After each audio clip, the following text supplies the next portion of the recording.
What do you see when you see auras? Do you see health or, entropy level, or what do you see? You can see pretty much whatever you want. And I know that's not a very good answer, but when you're looking at an aura, what you're really doing is extracting data from a database about an individual. The colors that you see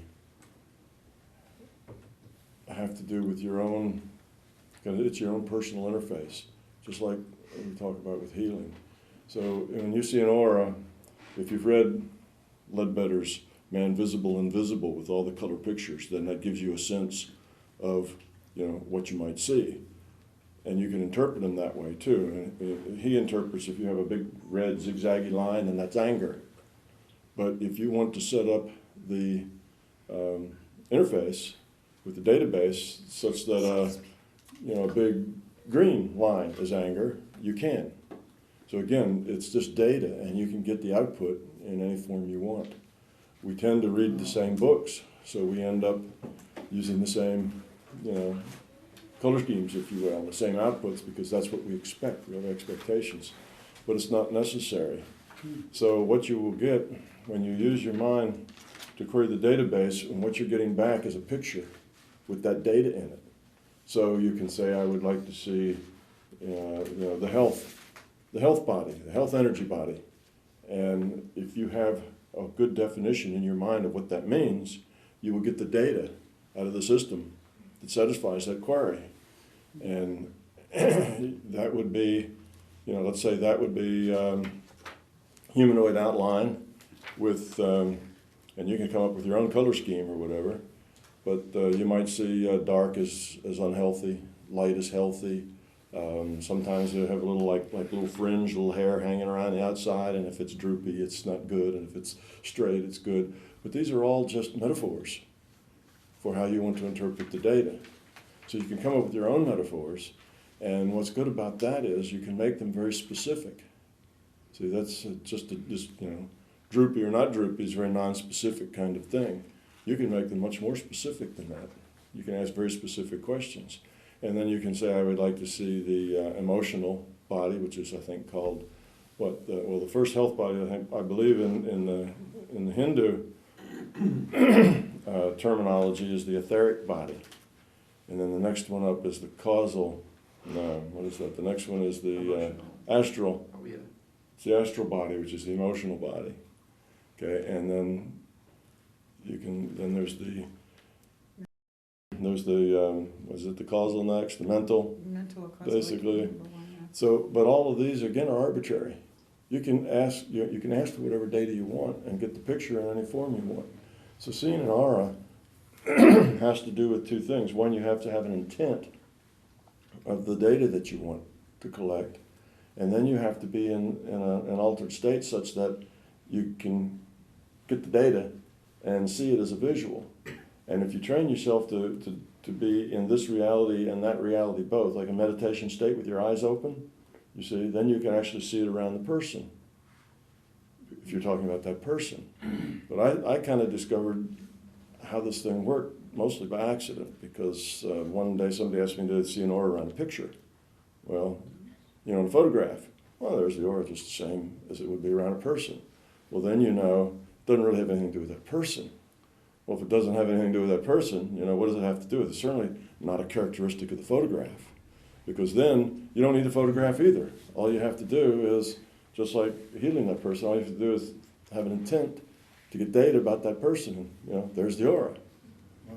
And then you find out that, the colors really are arbitrary as well. So it's just a way of querying data in a database. And the whole idea about the aura, and you see, and you go in dim light, and you squint like this, and all of that is just tools to help somebody get there. And one of the reasons these things are so hard to do is that people are stumbling around with tools and metaphors and don't really know what it is that they're doing. So it takes a very long time. You kind of have to stumble into it. So you can look at you can say, well, I'd like to see the spiritual quality of an individual. And you get a totally different pattern. And you can interpret that pattern in ways that make sense to you. So if I were, looking at the spiritual quality of someone, what I typically see, and this is just comes out of my own sense of the pattern, I see like it's almost like a headdress. Bars come up this way, bars go up so high, and then at the top, after they've gone up, the next row, you have like a little separation. There's like little stars at the end of the bars, and then after the star, another bar will go up, and you have more, and it just kind of goes up.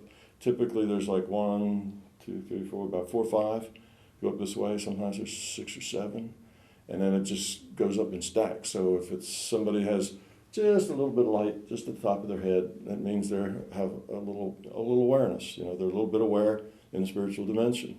And if they have a headdress that's like, I guess relative to their size, like 4 or 5 times their own body size, then it's somebody who has a whole lot of spiritual awareness. And if they have just part of the bars, or sometimes you'll see that it's only on one side, and the other side's kind of missing. That means they have some spiritual quality, but it's not evenly developed. It's kind of lopsided. They've done a whole lot in one area, but there's other areas that they haven't done much in. So you can, you come up with your own symbology if you like. But then you can look at spiritual quality, you can look at health, you can look at emotional state. You can even go back and forward in time. You can look at what the aura looked like last year, compare it to what it looks like this year. You can see what it is likely, what the highest probability is that it's going to look like, next year or tomorrow. They're all databases. So it's a matter of getting the data, having a well-defined output format, and then being able to see that picture while, in your mind's eye, if you will. So that's kind of what auras are. When somebody goes out of body, and the first thing they do is see, their bedroom and their body lying in the bed and that sort of thing. What they're doing is getting data out of the historical database. That's what their room looked like. Now, that's not exactly a duplicate of their room. Things will be wrong. Doors on the wrong side of the room, or things like that. A couple of reasons for that. One is they're pulling data out of the database, and the database does not necessarily record every detail. Databases take up a lot of room, right? It's a lot of space if you get every detail. So if your database is in high definition, it takes a lot of detail.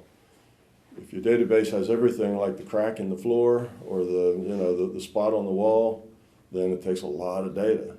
So the process for collecting that data is selective in that it says, what's the most important thing here? What's the characteristics of this that are meaningful?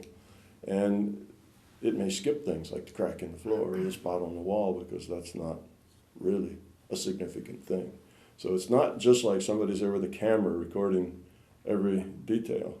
It's the stuff that is significant. Now, if there's some sort of detail that's very significant for you, you can probably find that because you can always go back and get that out of a perhaps a past picture of it. But you're limited with accuracy of what you see because the details, the things that are important to us here as far as evidential data goes are details. What side of the room is the door on? How many flowers were in the vase, that sort of thing. And then we go look at it and say, I saw 6 and there's really 8. Well, I guess that wasn't right. I guess I really wasn't there. See, that's the evidence is, for us, evidence is objective physical things. Well, objective physical things, like how many flowers are in the vase, are about as irrelevant in the larger picture as you can get. It doesn't matter how many flowers are in the vase. So that kind of information is not always captured because the filter kind of says, we don't need that. That's not important. So what you get also is a reflection of probabilities. The historical database isn't just a database of what exactly happened and how it is. It's a database of everything that happened and everything that could have happened but didn't. That's all in the database. So some of the reasons that the door's on the wrong side is that there maybe was a pretty good probability that it was on that side. And somebody said, no, let's not put it there, let's put it over there. So let's do this. And when you go back into the database and you're just looking at, well, what's there? If you don't specify that you want this data and you just kind of want the room, well, the room may be from a different probability set than what's actually there. So again, if you go into a database with a sloppy query, you get all kinds of stuff back. The more you can make your query very precise, exactly what you want, then you get data back that's, you get a much narrower set. So people generally don't know about that, so they just, this is my room. So their intent is to see their room, to see their body, but they don't have any intent to see it in just the actualized historical base because they don't know actualized historical database exists. So their intent, for one, is fuzzy. So they get fuzzy data back. And two, I've noticed that in the database, you don't get all the details. Some of the details that are meaningless don't make it. So it's not a perfect database either. So that's probably more than you wanted to know about auras and other things. No, it's But so auras are just data. It's all just data that you're collecting. And it's so important that the data that you get is the result of a very precise query. So that's why you need to know kind of what you're doing and ask very precise questions. But you can output almost anything. When we heal, if you've listened to some of the videos where we go through the experiential exercises and we do some healing, I have the people look at the etheric body. I don't call it that, but the body that has to do with physical health, and we look at the normal, or what typical people do, is says the dark spots are the bad health and the light is good. And then after that, I have them turn it around. I said, let's make the white spots is the bad and the dark is the good, just to let them know that it really doesn't matter. There's nothing, there's nothing magic about, white's good, black's evil, even though that's the way it is with cowboy hats. It doesn't have to be that way. It's your intent, sorts the data however you want to sort it. And you see, that's very important in healing, because if you're healing someone and what you're trying to do, let's say they had an operation to have cancer removed, and what they're worried about is that a few cancer cells didn't get taken out and they're going to sit there and multiply again. So now you're looking for cancer cells. You see, that's pretty small. Well, if you have a white is good, black is whatever, now you're looking for a tiny black spot, very, very small, and it's hard to see. But if you turn that around and say, well, let's let, the black be good, and anything that's bad, I want it to be a white, not only white, but white light that shines out, beam. So then those little spots just stand out. You know how it is when you got lint on something black? It just jumps out at you. And then that's a different way to look at it that makes it easier. Now, none of it's fundamental. These are all mind games that we're playing with ourselves, right? White, black, energy beams, whatever. But they're tools.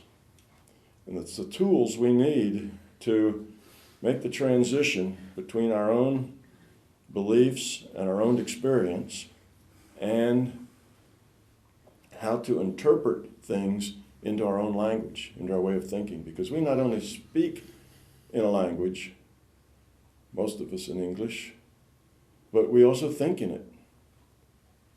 And we form thoughts in it. We form concepts in it, from our language. Well, if you don't translate this, if you don't have a set of tools that takes what you see, translates that into concepts that you understand, and which means language, then it's hard to deal with it. It's just like, well, I was there and I have this feeling, but it's non-specific. It's really hard to get too specific. So tools are good, but the more you use tools, the more streamlined usually the tools get. So people start out with lots of ritual around their tools. Okay, I'm going to go healing. So the first thing I'm going to have to do is take some deep breaths and relax. The next thing you're going to have to do is, go into my meditation, and I do my mantra, and I do all this sort of thing. And then the next thing I do is I do my affirmations. You're going to go through this whole thing, and in order to spend 5 minutes healing somebody, it takes half an hour because you have all these things that you have to do. That's just ritual. You don't have to do any of that. If you let all that go, then in 2 seconds or less, you can be healing. You don't need all that stuff. That stuff is just what is habit, basically. It's ritual that you've learned, that you go through, because that's how you learned it, and that's what you've done. So tools can be very cumbersome. Tools can take a lot of time, and the tools, if you get an organization, often the organization's tools become sacred. Symbols and ways of doing things and whatever. And, if you think of organizations that do healing and that sort of thing, Reiki, whatever, they have their own tool sets. They have their own symbols. They have their own, things. And that's the way everybody has to do it. But tools should reflect the individual. It's your tool. It's your concepts. It's your experience base you're trying to communicate with. It's your way of looking at the world. So it ought to be your tools. So you take whatever tools you get from Reiki or something else, fine, use the tool, get familiar with it, learn how to work the tool, but don't be afraid to modify the tool. If that tool feels a little clumsy to you or a little awkward or change it. Because your tools, your queries, the way you access the data should be personal to you. I'm a physicist, so lasers are part of my world, and if I'm healing, I may use like a laser beam to burn out something. Well, somebody else, lasers really don't relate to that. That's not their thing. So if I teach everybody, well, here's what you do, and then you get this hot beam of light and you burn out. Well, some people just don't relate to that. That's not the way they would do it. And I kind of tongue-in-cheek make the joke that if you would, if you prefer, use a little fairy wand, sprinkle fairy dust on it, like Tinkerbell. You say, that's silly. Everybody says, yeah, that's a silly thing. But if that works for you, it's just as good as a laser beam or anything else. If that's what, if that kind of connects with you in an emotional and in a symbolic, these are all metaphors. So we all pick our own metaphors. So when you see an aura, the best way to learn to see an aura, I think, is first you have to be able to meditate. You need to be able to get in that altered state. And the way you can get in that altered state, kind of whenever you want to and easily, is to practice getting in the altered state in a lot of different ways. So if you meditate lying down, sit up and meditate. At first it'll be impossible. You just say, I can't do this sitting up. It just doesn't feel right because you've already developed a ritual about lying down. And then if you can sit up and meditate lying down, and then meditate standing up, and then meditate standing up on one foot, and then meditate walking. But be careful you don't step in a hole or walk into a wall, but take a walk in the park, kind of let your mind go, but still stay enough focused here that you don't trip or run into anybody. So now you're learning to parallel process a little bit. Meditate walking in the park. The next thing to do is to meditate, on a bus or a subway car or in a noisy environment in the mall. Sit down on a bench in the mall. Learn to meditate. Every time you do it differently, every time you get out of your ritual, it'll be difficult. This is impossible. I can't meditate in the mall. I got all this noise. But if you keep after it, you'll see that you can. Once you are able to do that, now you have the ability to sort of parallel process. Because when you're sitting in the mall, it's not like you can't hear the kids, running around and things happening. You can, but it doesn't matter. You're detached from it. It's not that you have to let the rest of the reality disappear. All you have to do is detach yourself from it. You're not a part of it. You're outside of it. You're in here doing your thing, and that's out there, but it has no connection to you whatsoever. It's only when you're connected to it that it bothers you, that it distracts you. You know, it's the same with if you're somewhere trying to go to sleep. You're in a motel someplace, you're traveling, you want to go to sleep, and there's somebody over in the next room, you know, and they're talking loud or they're playing the TV. If you disconnect from it, you just go to sleep. But if you connect to it, what's the matter with those people? Don't they know it's late, you know, and you get connected to it that way. You know, your ego connects because you're angry or you're aggravated or it's keeping you awake, and then you can't sleep. It keeps you awake. And all you have to do is say, yeah, it's there. I can hear it. So what? You know, it's good. Detach. And you'll learn that by meditating in various places. So now you know how to parallel process. Now once you parallel process, then basically you can look at a person and you can say, I'd like to see their aura. So when you say that, that's your intent, right? Putting a request into the database. And then you go into this meditation state that you've learned to do while sitting up and having your eyes open or eyes closed or whatever, and you get the picture. And then you realize it doesn't have anything to do with that person. The only reason it worked better when you were looking at that person was because of your own expectations and habits and things that you've read, that auras are around people. Okay. Auras are just data. And looking at that person, because you're interested in data about them, makes it maybe a little easier, because that, you know, that's part of your focus. It's already there. It's about them. But it very quickly becomes just as easy anytime. If they're on the opposite side of the world, it makes no difference. I have one other quick question, because I have to leave pretty quick. I had a dream where I changed guides. So I'm wondering, if you're interpreting something as a guide, is it sometimes just information that the larger consciousness system is sending you and you interpret it as a guide? Or is it sometimes an actual consciousness? Or it's sometimes both, one or the other, or is really just basically it's just data? Okay, it's just data that you're getting. Again, the source of the data is not that relevant. If the data is useful, that's relevant. If the data is not useful, that's relevant. You know, you have to be able to decide what's useful to you and what's not. What we do is when we get data, we assume that it's a being, because only beings can produce data. If it's a being, we tend to personalize it, and often we'll dress it up and make it look this way or that way. Or if we don't do that, you know, we'll maybe give it a name. So it's never really another consciousness coming down? No, I shouldn't say that's not really, no, it's not the case. There can be other, well, let's put it this way. How do you define another consciousness? You see, what you're getting is data from the larger conscious system. Think of that, what we call a guide. Let's say guide's a metaphor for the source of that data.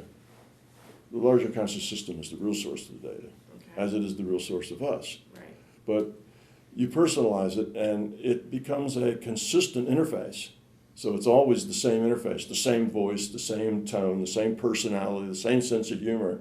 That's your interface. That's your personal interface with the larger consciousness system. And if that interface isn't working and you do a different interface, that's when you feel like you've switched guides? Yes. Okay. So you can get a different interface. Right. Now, is that interface a being?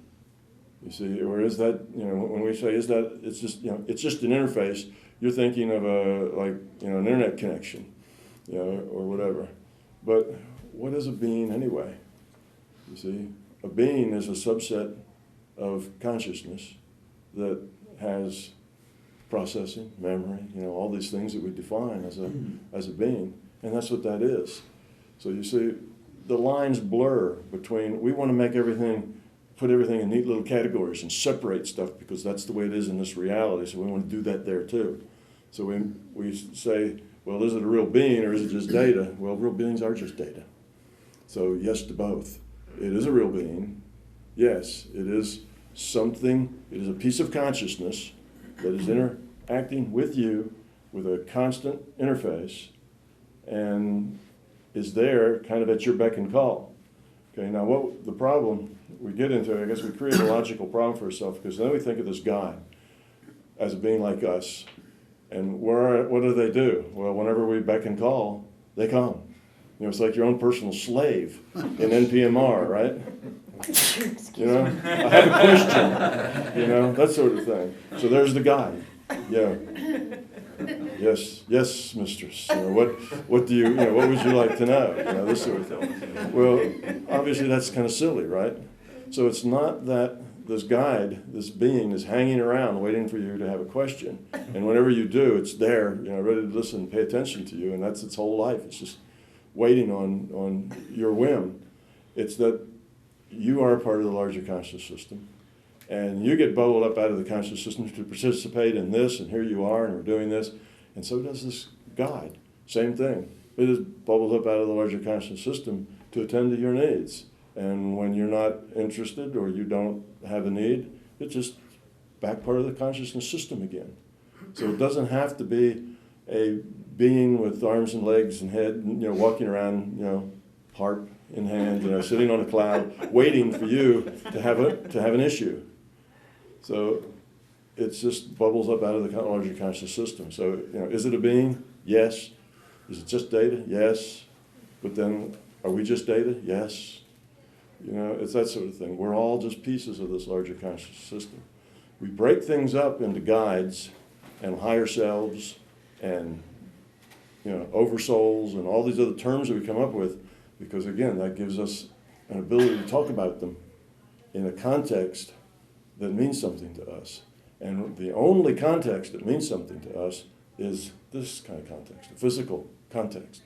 So we only interact with individual people here, so then we have individual consciousness there that we interact with. So we're just creating our larger reality. So long, Hi, everyone. Safe home. So we're just creating this reality in the non-physical as a kind of as an image of our physical reality, because we need that in order to produce the concepts in a language that we can deal with and think about. And if we didn't do that, we wouldn't really be able to have this conversation. We wouldn't be able to, we couldn't just sit and talk about it at this high, kind of esoteric, very abstract level. Oh, we're all just one, and you and I were the same, and we talk about that, and I said, that doesn't compute. We can't do that. We can't work at that high level of an abstraction. So it's you and it's me, and we're separate, and we're different. We're not all part of the same thing. We take up different space, whatever. We have a guide, and that guide comes whenever we want. Otherwise, he's on standby. And, we have all these kind of ideas. And then we think about it, and we say, well, actually, it doesn't really make a lot of sense. You have this guide, and he's there whenever you want him. And what does he do in the meantime? What's he doing on the off time when nobody's asking?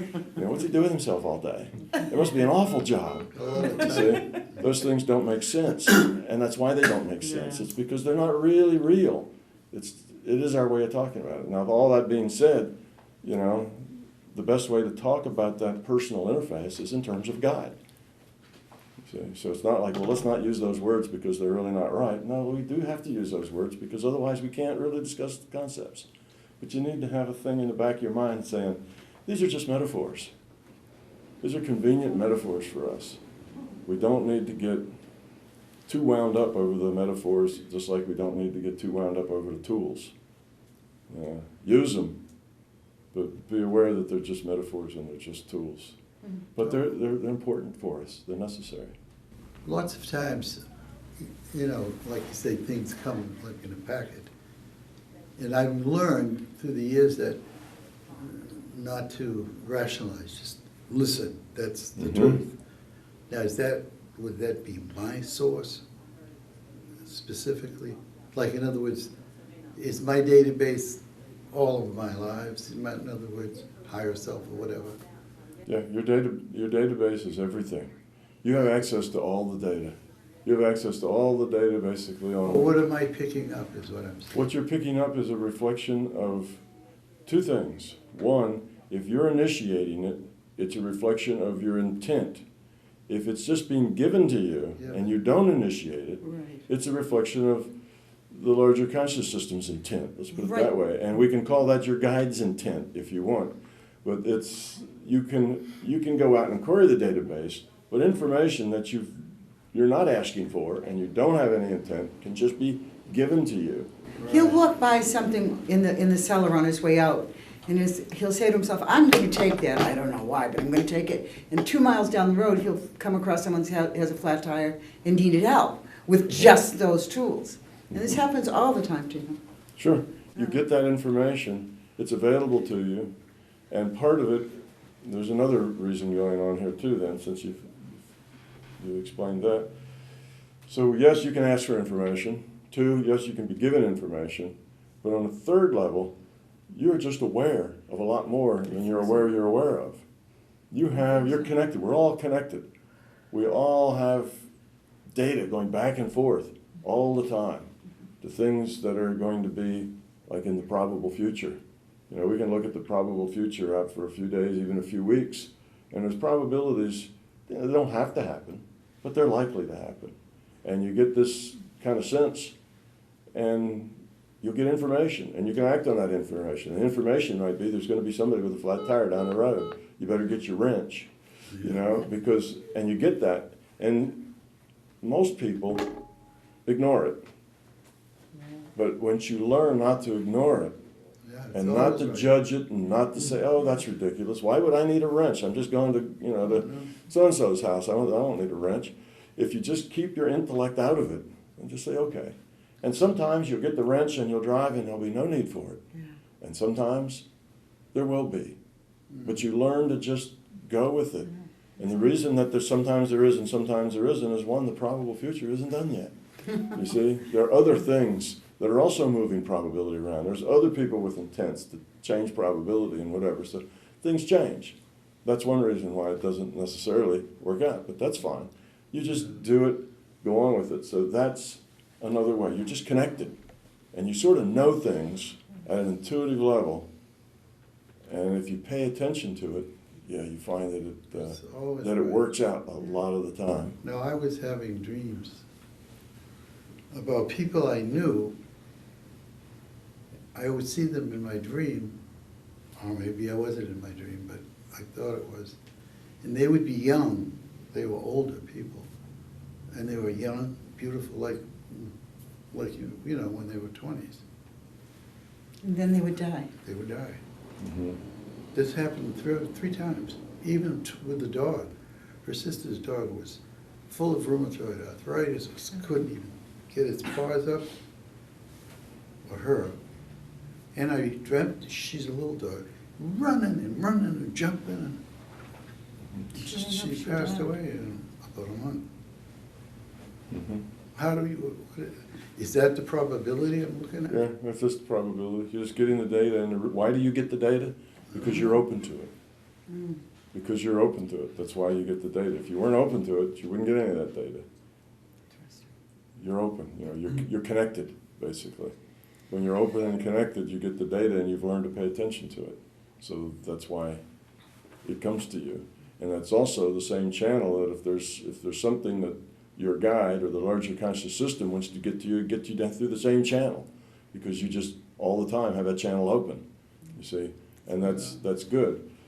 In a way, you might say that you're in this reality, but you're also connected to a larger reality at the same time. That's what we call parallel processing. You see, you're just you're here, but you're also kind of plugged into there too, and you get that information. And people who are just here and don't have any plug into there don't get that sort of information. So you're open to it. You're parallel processing, you know, two realities at once, and the line's open. You know, it's like your computer's plugged in, and and your internet's working, and people are you're getting information all the time. I've never seen auras, but our sister-in-law, a few years back, a young woman, she was having a party for her husband. I think it was Halloween or something. And to me, she looked like kind of olive green, her face, nothing outside. And I asked Maureen, I said, does she look a little green to you? You asked everybody that day and nobody could say it but you. It was just so weird. Mm-hmm. And she did pass away. Yeah, she had a very bad illness, cancer. She did. Terminal. But why did I see that? You know, nobody else did. Yeah, because you're open to seeing it. Yeah, you're kind of there. You're plugged in. Yeah. That's why those aren't happy plug-ins. Yeah. You know. Yeah. But Do you think the LCS sometimes blocks your awareness if they think it's good for you for training? Because I'm so used to being in the dream state and NPMR that I realize that I'm very calm in certain situations, that I see people with arms, and then I have to see, well, these guys have weapons, and I see a weapon and I get the weapon and thinking that maybe I can, if they try to kill somebody else, I might kill them, but I noticed mainly lately that I get calm under the situation, or I see a dog that might want to kill me or something, and I just go and touch the dog. But I got the feeling that sometimes it's not productive that I'm so calm in that state, even though it's good. it's fear. But It's gone.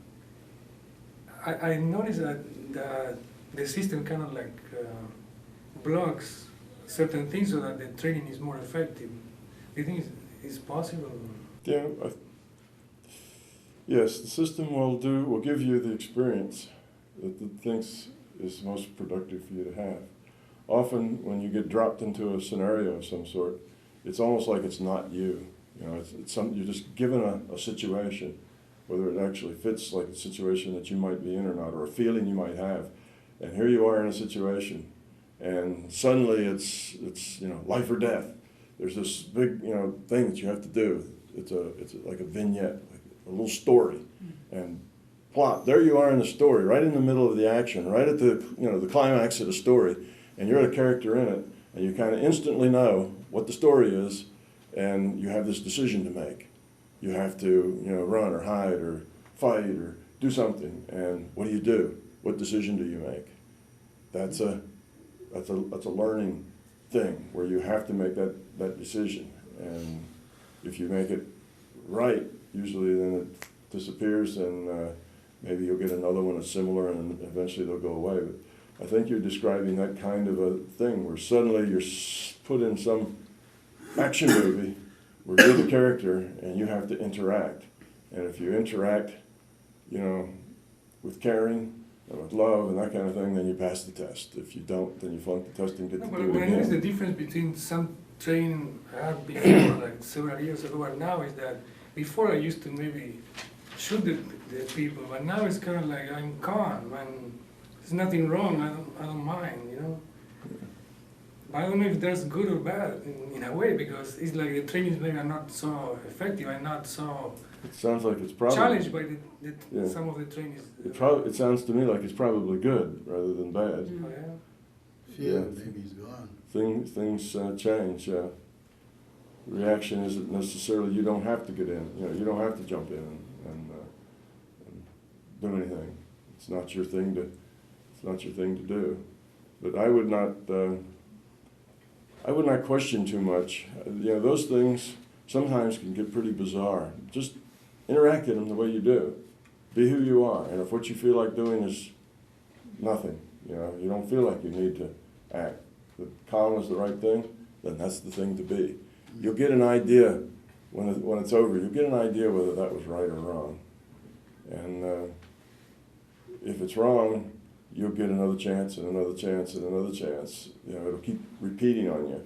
If it's right, generally it'll stop because you've got it right. That's another way. That's another way to tell. But just do it the way you are. Don't try to use your intellect to second guess it, and you'll probably get as much out of it as you can. You can think about it and say, well, really, what should I do? What's the right choice there? What's the right thing for me to do in that case? And then you may have a bunch of, well, it depends. What if? You'll come up with those, and just by your doing that, the next time you get that, it'll be differentiated in such a way such that your decision is easier. Those what ifs you had. Well, what if those people were going to be harmed by that? And I needed to step in and save them. Then the next time you get that, it'll be more clear what it is, because the system giving you that experience will realize that there's something about what they're giving you that is confusing you, and you're not sure, what the situation is or how to react to it. They'll generally clarify it. a lot of times these vignettes that you get dropped into, they're like standard. It's not necessarily just custom for you. Sometimes it is, but sometimes it's like it's right out of the the book of fear or something. And okay, let's try him on 11B here and see how he does in that one. And some of them don't fit very well, and they kind of confuse you because you're not really sure what's happening. And in which case, they will then tend to not use that one again. They'll come back and make something else that's a little different that'll be better defined for you.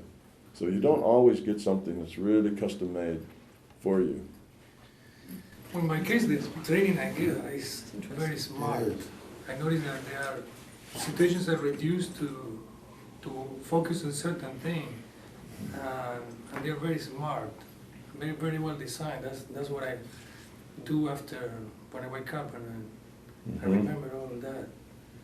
Some are very simple, but like for example, once I got 2 crabs in each ear. Mm-hmm. And like I was thinking in a second, I can go and smash them, but I would kill the crabs. So kind of like I got calm in a split of I don't know, millisecond, and I kind of grabbed the crabs and put them down. Mm-hmm. I couldn't just kill them because I mean they were like here and they could kill me. But I mean, I noticed it was so smart, the test. Yes, all the tests are very clever. And a lot of them are very, very smart. Yeah, they're very clever and they're very hard to see through. I went through a whole series of tests many, many years ago, just trying to teach me not to react from a physical standpoint. Typically you do things, you grab things, it's kind of your physical reaction, but to react only through a consciousness standpoint.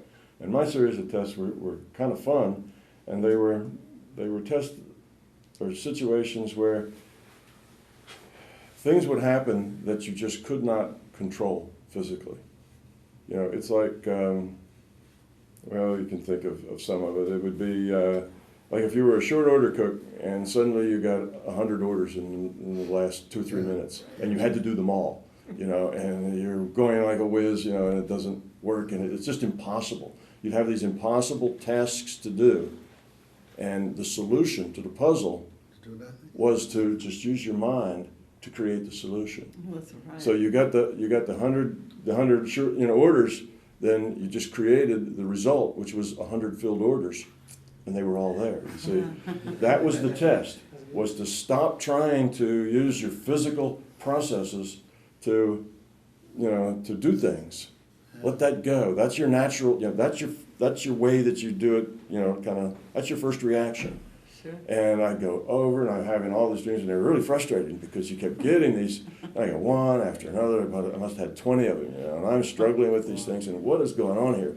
Why, I can never do what it is that I'm supposed to do. It's always impossible. And if you figure a clever way to actually do it, it gets harder to where you can't do it. And then eventually, after a bunch of these things, it was like, I get it. You're not supposed to do it with physical process. Yeah. You're supposed to do it with mental process. Use your mind to create the solution, and you're done. Yes, yeah. Oh, and then I did that 2 or 3 times, and it was just so easy, and they all disappeared. I never had any of those. So it was just a string of lessons, if you will, to teach me that when something happens when I'm in a non-physical and something happens, or even here in the physical too, don't go right from the habit of trying to manipulate physical process, trying to control things. Just use your mind to see the result, and it's done, and you let it go. But that was a hard lesson for me. I flunked it, many times before I finally got what it was that they were trying to tell me. And then you get to the point where it's a lot easier when you approach things that way. One of them was that I was supposed to walk across this area, a room about like this, and there were different squares on the floor. And it started out simple. I was just supposed to only step on the black squares or the white squares or something like that. So you kind of walk through the room and you pick your way. And then the next time, they'll do it again. The next time the squares were moving. So then physical process, then I was moving faster. And then they were moving faster, and I would move faster, you see. And I thought the idea was to be able to move so fast that you could keep up with them. That wasn't the idea at all. The idea was that you just took a step, and the right color would appear under your foot. Yeah. You see, that was the solution. So the solution is using your mind. The solution is using Yeah. your mind. So it's not that you have to, my first inclination was that the solution was that I had to learn to speed up to match. It's like a test that you have to keep getting better and better, faster and faster, quicker and quicker to where you can succeed. But it was always faster and quicker and more complicated than I could possibly handle, because that was the test with snow. You just step down, and the right color comes and appears under your foot. And then you do that. And then you get, I was real young then, so then, you get really smart alecky and you do things like, a flip, or, you close your eyes and you jump and twist and do a little dance and all, and appear under your foot just the way they're supposed to, rather than just careful steps. And then it's done. Matter of fact, I did that one time. That was one of the tests, and I got back to see Bob like a day or two after that. Bob and Roe. That's when I was at the lab. So this was back in forever, back when dinosaurs roamed the earth. 1972, 73, 74. A long time ago. And Bob said, says, "You were pretty full of yourself there last night, weren't you?" And I go, "What are you talking about?" He says, "Well, after you figured out about how to step on those blocks, that was quite a little display you did." And it's like, oh yeah, yeah, I did that. Yeah, I was saying, well, if I can make them get over my feet, I can make them go under my feet any way I choose. I can do flips, I can run, I can dance, and they will always be under my feet. So I was shown off a little bit once you figure out the problem. And Bob was watching me. Very, very. He was watching me, yeah. The dreams are crazy. I had a dream where I was always threatened in my dreams, but I don't have those anymore. This was a few years back, not that long ago. I was covered by something like a sloth. It was just, I couldn't move, I couldn't breathe. And all of a sudden I said, "I have the power." Boom, it was gone. Mm-hmm. I did that twice in another dream. At least I thought it was in a dream. Mm-hmm. I said, "I have the power," and everybody just vanished. So what does that mean? That means you realized that you had the power. Which was probably the point of it all, yeah. Otherwise you just struggle, and then it overwhelms you, and then it's just one of those dreams. Very embarrassing dream. I was sitting on a party in the middle of a room like this. And in comes a parade of guys. I said, "I have the power." It just vanished. Yeah. I never could figure out what does that dream mean. Yeah, see, that was it. It's just a lesson that basically that you had the power, that you could, your mind could take charge of the situation, just like me trying to step on the right color square. Yeah, it's a similar thing. So you have that's why I said that to you, because I figured it was what you would do. It's the same sort of thing. And so it's basically a lesson. You're in school, you get these lessons, and they come to you in dreams. If you tend to do more out-of-body things, then they come to you that way. They come to you however, and you get kind of stuck in this situation. Suddenly there you are, sitting on a toilet in the middle of a room, and people are walking around. What are you going to do? It's embarrassing. Yeah, you're going to get embarrassed. It's like saying, "Get out of here." But I don't know, somebody coined it for us. Yeah, you could have materialized walls around yourself, with a door or Yeah, something. You could have, that's a there's great any idea. number of solutions you could have done. It would have been correct, but the solution you picked worked as well. Yeah. And it's basically don't approach the problem with physical process. Don't try to control and manipulate the physical process. Is basically the result. It's just use your mind.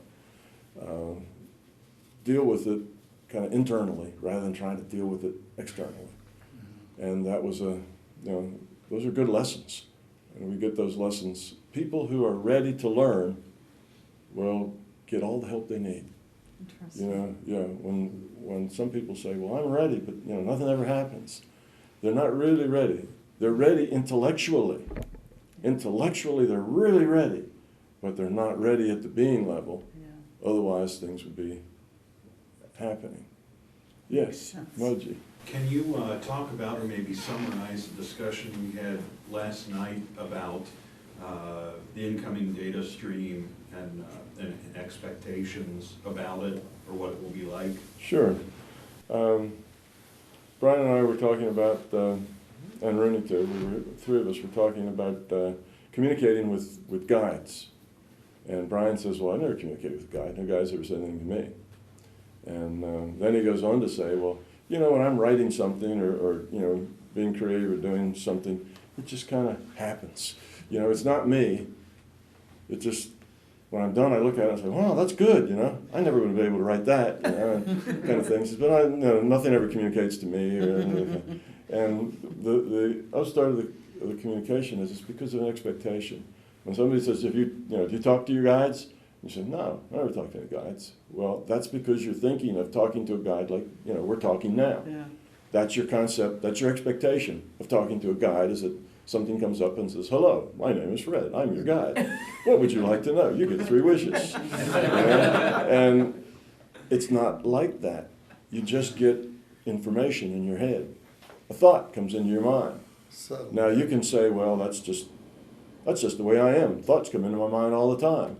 Or you could say, that thought was just put in my mind by a guide.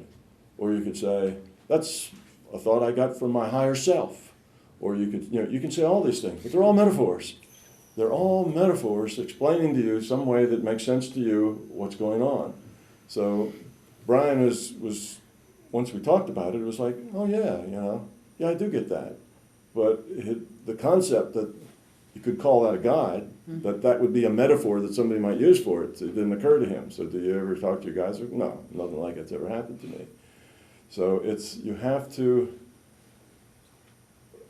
understand that when you get these messages, if you will, from the larger consciousness system, it doesn't matter whether you say that's your higher self, that's your guide, that's the larger system, it's out of the ether, it comes out of my deep unconscious well of experience from past lives or whatever. All those things are metaphors. You're just getting information. Take the information and use it. If it's helpful, great. If it's not helpful, and sometimes you get information that's not helpful, you got to be able to sort it. Sometimes you get things that you want to say, not going to do that, not going to go with that, and use it. And if you want to call it a guide, that's okay. If you want to call it out of your deep well of experience from multiple lives or your subconscious or whatever, that's okay too. They're just metaphors. But we do get this information. Most of us get a lot of this information all the time. When we meet somebody new and we shake their hand, we look at them and we just really like them, or we just really don't. After 2 or 3 minutes, it's just like, I'm going to go someplace else. I really just don't like that person. It just doesn't feel right. Or I've known them all my life, It's like they're your best friend, and you've just met them for a few minutes. All of that's because you're getting all this information. But you're getting it at a level that you're unaware of. So you're not aware of it. Once you get your awareness to a level, like you do, and you hear the message, pick up your wrench, you're going to need it today, then you kind of get that, and you say, okay, I think I'll take this wrench with me today. So he's getting it at a intellectual level, you see. Most of us don't. Most of us just get it at what we call our intuition. So it's another metaphor. Most of us just get it as an intuitive thing. Occasionally, you'll actually hear it as a voice, like I'm talking to you now. Sometimes a voice will say, something just as clear as if there was somebody standing there talking to you. It can come in all different forms. But the way you deal with that is, if you want to talk with your guides and have a conversation, basically you start just with a question. Something that you'd like to know. And don't ask for questions that take, 500-word answers. Start with things that take 2 or 3-word answers. Something simple. Ask questions like a lawyer, that you get yes or no answers to, that sort of thing. And you come up with a little simple conversation, and you will, in your mind, feel like, well, a thought comes into your mind. Now, did I make that up? Am I just imagining, am I talking to myself here? That's the wrong question. Just go with it. Yeah, because when you start to rationalize it. Yeah, it just destroys it. Yeah. Destroys it. So that's the wrong question. It's just It doesn't matter whether you're talking to yourself. It doesn't matter yet. You will discern that later on. Have the conversation, ask the questions, get the feedback, kind of get a sense of the personality. Make a connection and says, hey, can we do this again? You know, if I think about you in this conversation, well, you know, will you come back and talk to me again? Again, now we're talking like it's a person, right? But that's another metaphor. Sure. And you give that idea and you'll probably get a sure, you know, just whatever. And then because of your habit, you'll probably say, well, what's your name? Because we need to name everything. And of course, it doesn't have any name. I said, you know, well, what name would you like? You know, and basically you can make up a name. Or sometimes just to humor you, they'll just give you a name. You know, oh, I'm Fred, you know, and they'll tell you. But most of the time they'll like, name? You know, what do you need that for, you know?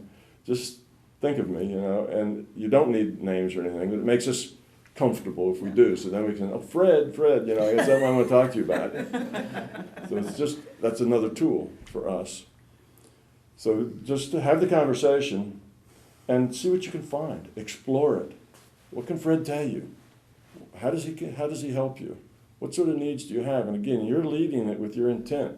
So you have to know what it's just like, Fred, tell me something that's really amazing because I want to know you're real. That's not good. Mm-hmm. That's not the way you start it. Mm-hmm. You just make a friend, okay?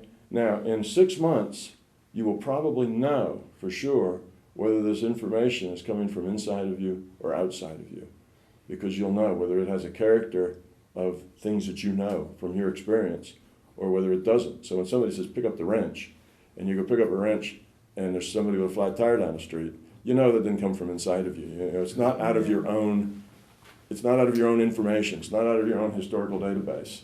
So somebody else that knew more about what was down the road than you did, you know, can give you that information. So you will know those things in time.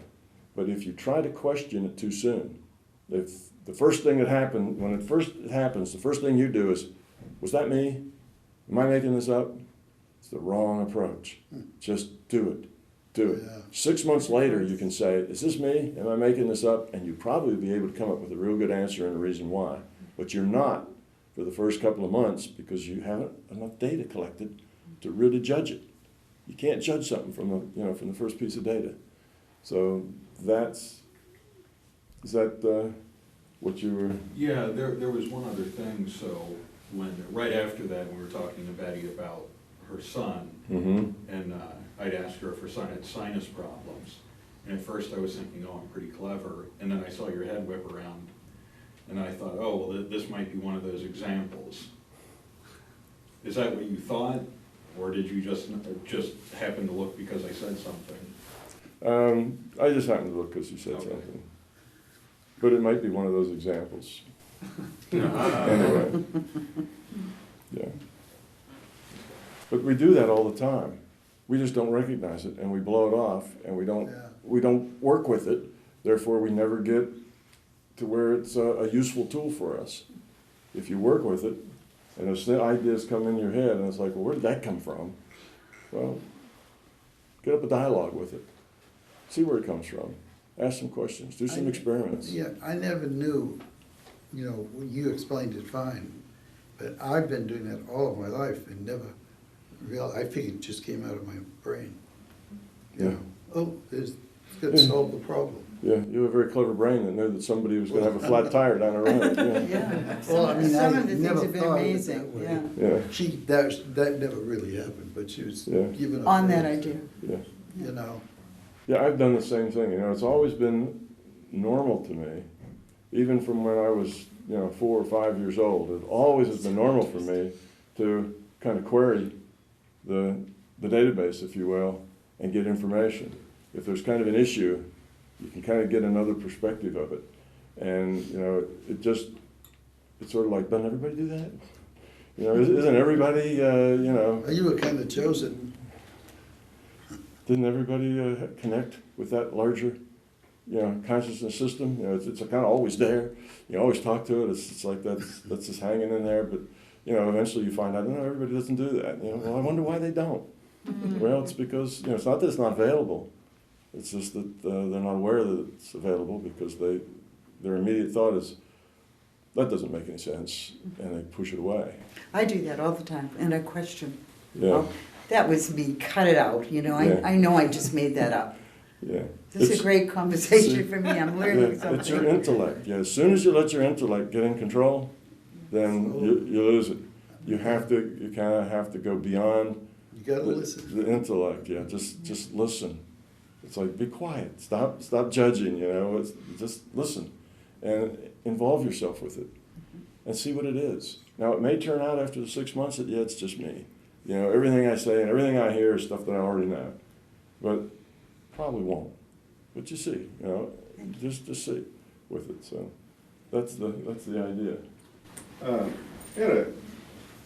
Actually, kind of getting more interested in this has been helping me recall incidents in the past that seem to be, I guess, unusual from looking from my point of view. But I had probably a year after I got married, my wife and I went to a state park to take a hike. And we got back from the hike and realized I'd locked my keys in the truck. And my wife actually turns, she says, well, I'm going to get a coat hanger. This is no joke. She walks out into the woods 15 or 20 or 25 feet, picks up a coat hanger, comes back to get the keys out. And I just, actually, I mean, she was a Christian. I mean, she was a faith. And she said, well, I just had to, she said, well, we needed it. I had the faith that it was there. And we talked about that again recently. She said, I just said we needed the coat hanger, so I went out to get it. She's always been kind of an intuitive person too. I mean, to the terms that she uses. So I guess my question is, did the need and the intent create the object, and she just went and got it, or was she fed something from the consciousness system that says, oh, well, there's a coat hanger out there, just go out and get it? I mean, that kind of blew my mind. Yeah, either way, it could work both ways. It could have just created the coat hanger because you needed it, or the coat hanger may have been put there and you're told to go get it. I don't see that there's really any difference between those two. You know, it's really all the same thing. Yeah, It's all the same thing. The coat hanger was provided.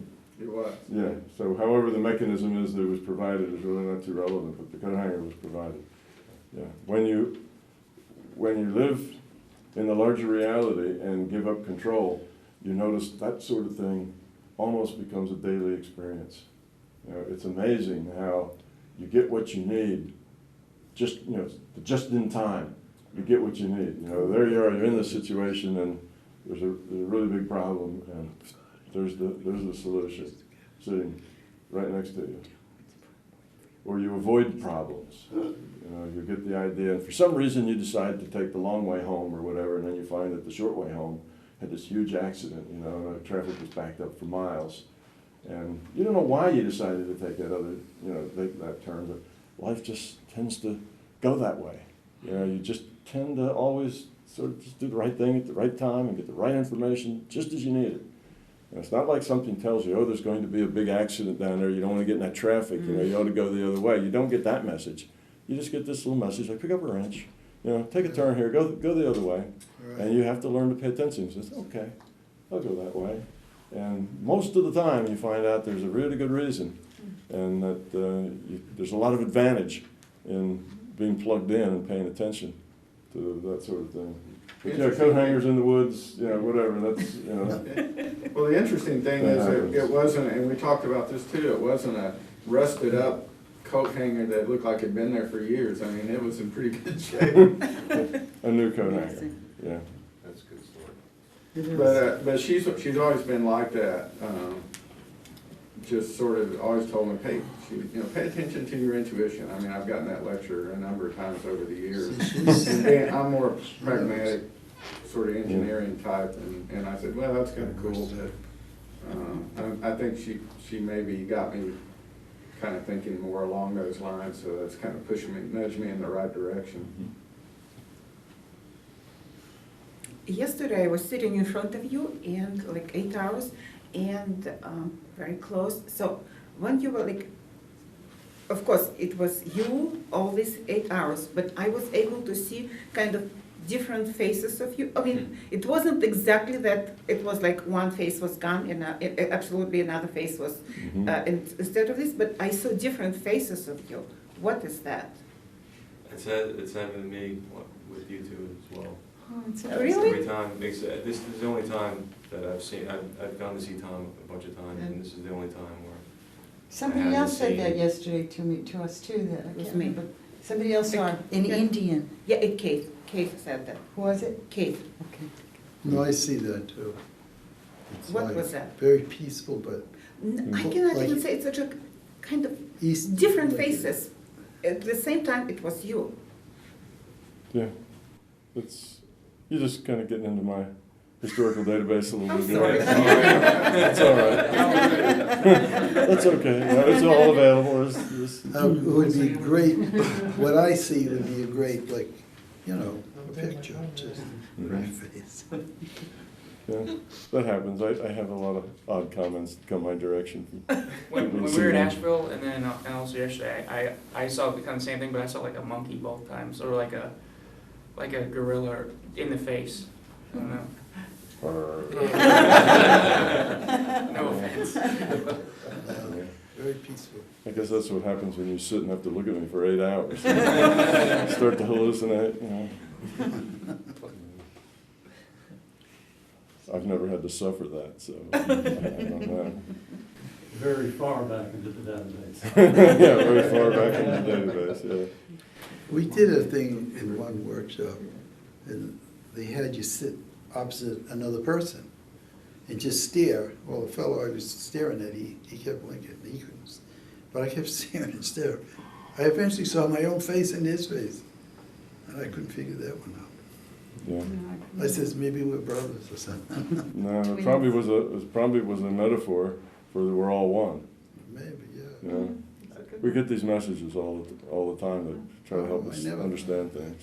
I've had Yeah. experiences in lucid dreams and OBEs where I'll look at my apparent reflection in a glass door or mirror, and I'll be somebody totally different, or a younger version of myself, and it's like shocking at that moment, but I usually just go on because I have some goal or plan, but I've always thought that was very odd.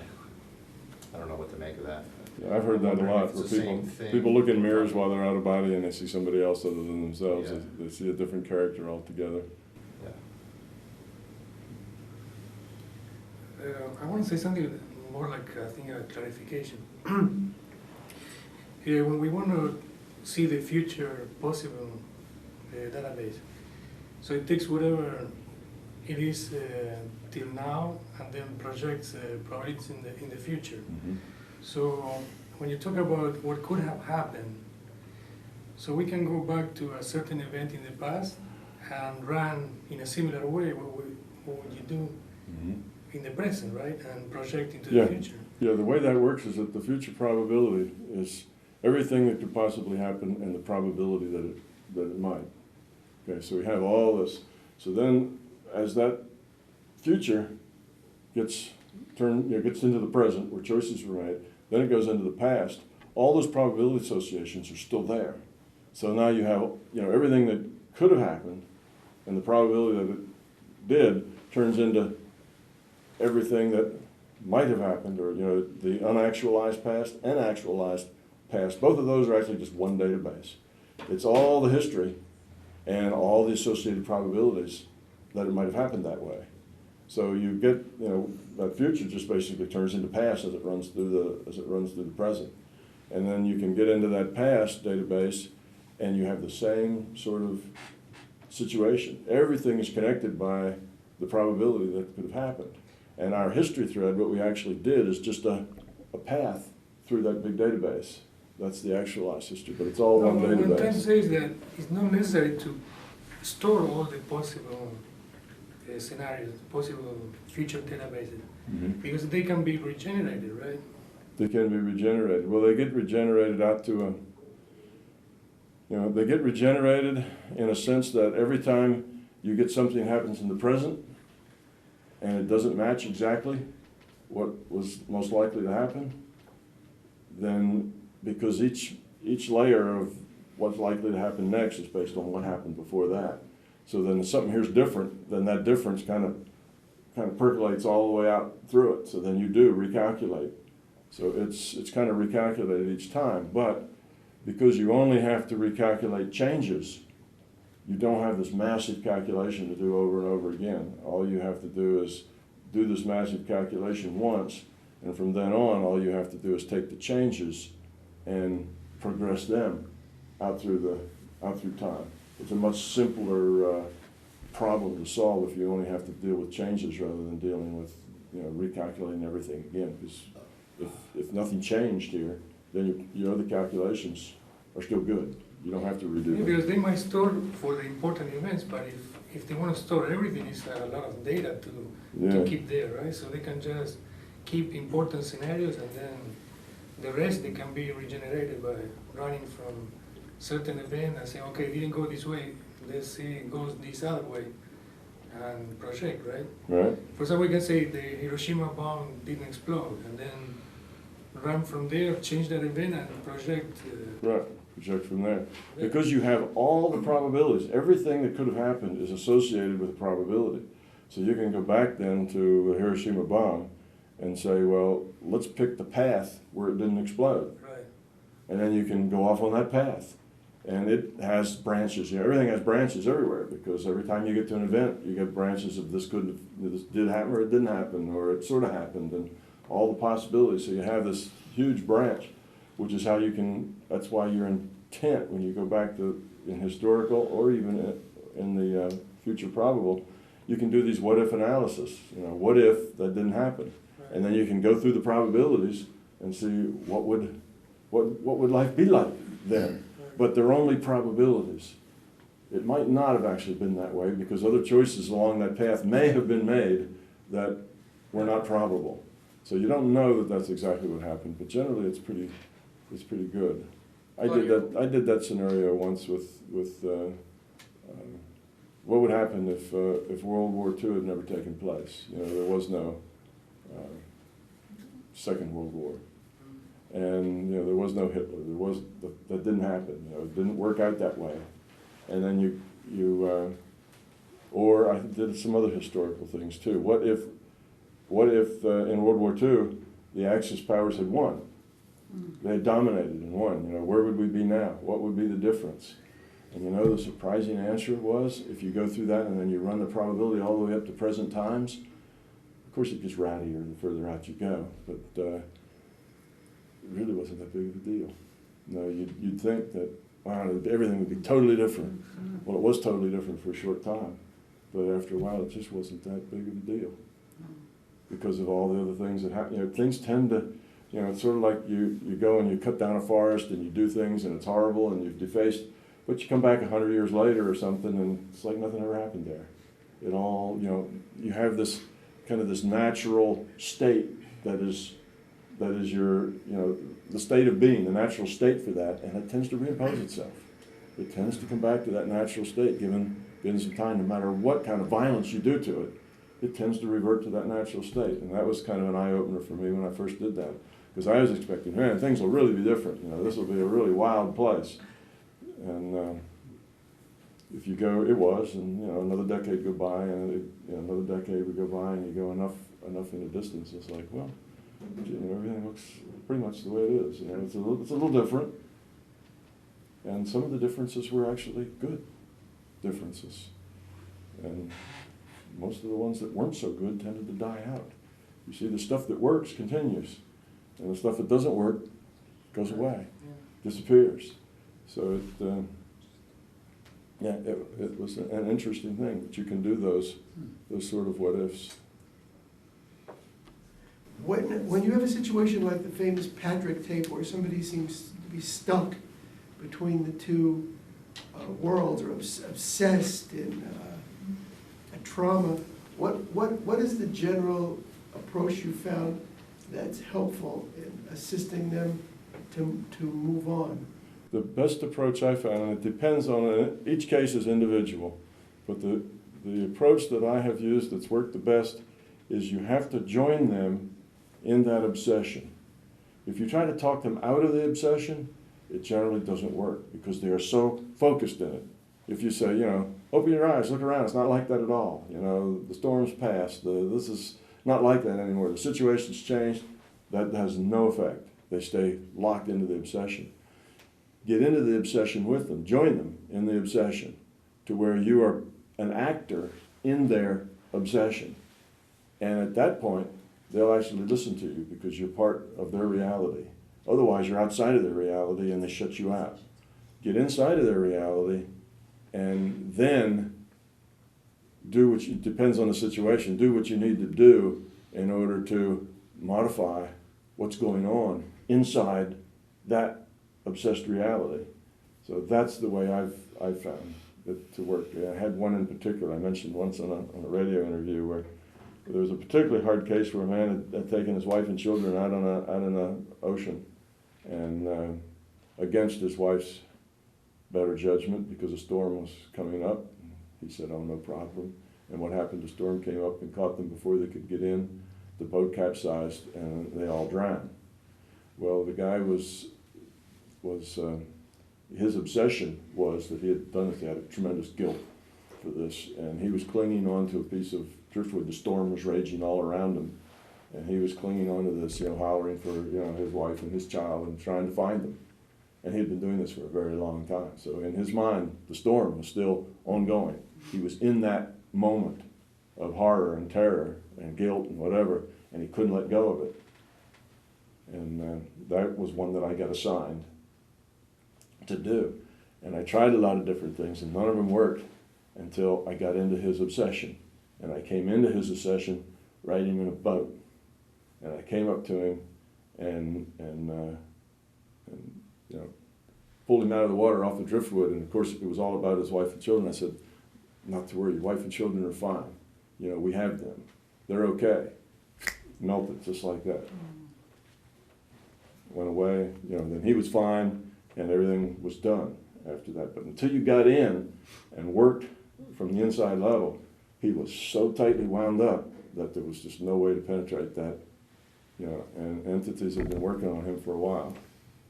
So that's my advice. When you find somebody that's like that, you have to get into their world. You have to be part of their reality. Otherwise, you don't count. You're shut out. You're just an annoying thing from the outside because they're busy. They're focused. They've got passion in this thing, and somebody's outside shaking them, said, wake up, and they just shirk that off. And I think that's true whether you're doing this in the non-physical or whether you're doing it in the physical. If you find somebody here who's obsessed with something, to work at it from the outside and try to explain to them, things aren't really so bad. You don't need to jump off that building, and tell them about how the world's not as bad as they think it is pretty useless. You need to get into where their desperation is and be a part of that reality of where they are, and then deal with it from inside rather than from outside. So that's what I was going to say, because it seemed to me that there's a similarity between being trapped and someone who's suicidal when they're just so obsessed with their own thought. Yes. What happens to suicidal people is that their reality shrinks. They get so obsessed, so focused in a very particular area, that what's going on is their reality shrinks. They, instead of having 50 different ways to solve a problem, they have only one. That's death. And that's death. It's the only one they have. They get this tunnel vision. So, it's a 16-year-old whose girlfriend just jilted him, it's that sort of thing. Well, in the whole world, there's nothing else that exists other than that one pain. Everything else is gone. The fact that there's all kinds of opportunities, going to college next year, he's got a whole life ahead of him. This one girlfriend is really not in the big picture. That big a deal, all that's gone. It's not in his reality anymore. His reality's right there. And if you try to talk him out of that by telling him about how this big world with all their opportunities, it's not going to help. You need to get in there with his pain, where he is, and get part of that reality of his, and see if you can't do something then. And even then, you might not be able to. Depends on the situation, whether you can. But yeah, that's what happens. Is the reality shrinks, and they don't see any other options. No. It's like there's nothing else you can do. They don't have their backs against the wall, and there's no other option, which is silly. Of course, there's lots of other options. But their decision space now is real tiny, and prying that decision space open is not easy. Should we be concerned with trying to confirm those type of scenarios in waking reality, such as, rescuing someone from shipwreck or whatever. You trying to then look up some kind Yeah, of like, historical. so in physical matter reality, such an event did occur. Well, I'd say yes and no. Initially, when you're first getting into this sort of thing, evidential things are very important because that's what gives you confidence that you're not just making it all up. Okay, you need to do evidential things. And you should be focusing primarily on evidential things. Do things of which it's easy to find evidence. That might be hard to find evidence. Somebody who knows where it was? That could have been off the coast of Bora Bora someplace that didn't make the news. I had a lucid dream like that. So, you never, find anything how are you gonna that find matched that? Right. But was it a test or did it happen? Right, but the point is, it doesn't matter, you see. Is it a test or did that really happen? It's a question. And the answer to it is, it doesn't really matter. You were called on to do something, to be helpful. In the process of doing that, you exercised caring, empathy, ingenuity, problem solving. You did things that enabled you to grow, that enabled you to solve that problem. And you cared enough to try to solve the problem. It became something important to you. So as far as you're concerned, it doesn't really matter. Was that just one of those little scenarios that was put in your head that you figured out the solution or not? Eventually you get to be a pretty good judge of that after you've been through a lot of scenarios. You've been through, you kind of get the sense of how they feel. The way those scenarios work is just plop, you're there in the middle of it and make a decision.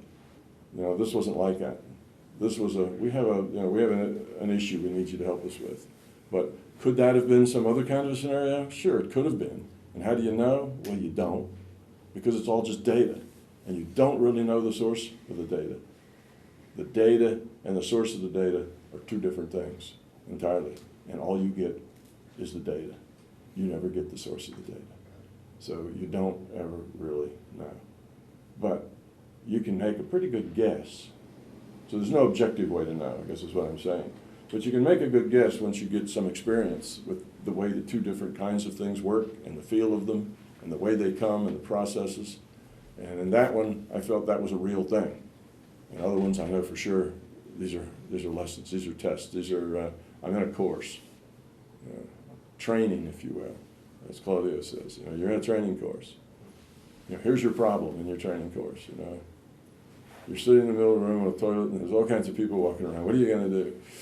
Well, you're just going to sit there and kind of wad up in a ball and try to be invisible, because you're just with embarrassment, or you're going to use your mind and your ability to fix the problem. But I was trying to analyze that dream. I thought, Freudian way. Yeah, right. What is this, my big embarrassment? I don't want to be seen. I just couldn't make any sense of it. Yeah. So, but thank you for, Yes. that was great. I've been, yeah. It's like now I know what really is going Yeah. on. So it doesn't really matter No. whether, where it comes from. You're there and you interact, you do what you need to do, Yeah. you grow from it. And I've just kind of given up asking the question as far as an objective sense. Now, a subjective sense, yeah, I think I can differentiate between the two, but am I sure? No. That's what I say, you need to live gracefully with uncertainty, because you're never sure. You never get the source of the data. All you get's the data. See, that's one of the things here in this rule set that's very, very different, that allows us to have this objective feedback all the time. Yeah. Is that we get the source of the data. You say something, I know you said it to me, but when it's just data, there's no source. Oh, the source can tell you, I'm Susie Q, and I live on the moon, but is that real? Is that really, how are you going to deal with that? So in my mind, everything is a challenge, and everything tests me for whether or not I react to it well or don't. Everything, wherever it comes from. And that this reality is all about opportunities for me to grow up, wherever they come from. So that's kind of the attitude I have. You had mentioned, I think, in one of your books, that long ago there was a time when, I think the way you put it was that gods or spirits interacted much more directly with people, and then the rule set was changed to preclude that. And how far back in history are we talking about? Do you have any sense? No, as far as times and dates, no. But initially, we were not, as a species, so nearly left-brained as we are now. You know, we tend to be a very left-brained species, particularly in the Western cultures. We see everything through a kind of an objective filter, and that wasn't always the case. We were always we started out with very little objective sense of reality as a species. And during that time, there was a whole lot more communication. There was a whole lot more people being open and connected to the non-physical world, because that was just part of the world. So their worldview was different, and actually you get a similar thing if you go in to find some indigenous people someplace that are kept out of the, progress and civilization. They still have this very personal connection with, the spirits of the woods and of the stream and the sun and everything else, and their world is a very magical kind of world. It was like that kind of with all humanity at a time, which means there was a lot more communication in the non-physical. And there was a point where the non-physical entities, again, parts of the larger system, but parts of the larger system with free will, were interacting very directly with the humans. And it turned out that was not such a good idea. Humans need to be left alone to interact among themselves. That was their point. It was a better learning lab. It was more successful learning lab here if there wasn't that strong interconnection. So policy basically was changed. At the big G's level, it's like policy was changed. It said this is, too many cooks in the pot. Too many people stirring the pot here. It's not good.